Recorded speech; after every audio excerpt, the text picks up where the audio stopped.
আজকে টিউটোরিয়ালটির মাধ্যমে আমরা ক্লাস 6 এর ইংলিশ চ্যাপ্টার 9 এর 9.2 যে অ্যাক্টিভিটিস আছে এটা বোঝার চেষ্টা করব। চলুন শুরু করা যাক। প্রথমে বলছে কনভারসেশনটা পড়ার জন্য, তো আমরা কনভারসেশনটা পড়ব। তারপর বলছে suppose student seeking help from a teacher and conversation is like. এখানে বলছে polite request by using can, could, may. এখানে ব্যবহার করা হয়েছে ক্যান, কুড, মে, যেটা ফলাইট রিকোয়েস্ট বোঝায়। তো এখানে বলছে যে suppose student seeking help from teacher and conversation is like may I come in sir. এখানে ফলাইট রিকোয়েস্ট করা হয়েছে মে দিয়া। টিচার বলছে ইয়েস প্লিজ। স্টুডেন্ট বলছে I don't understand the topics, could you please explain sir. So এখানেও কিন্তু ফলাইট request করেছে sir যাতে বিষয়টা এক্সপ্লেইন করে।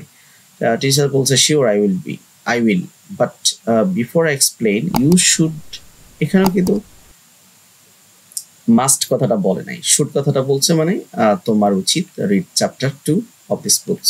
Student I don't have this books, can I please borrow your books for a while. আমি কিছু সময়ের জন্য বইটা পেতে পারি।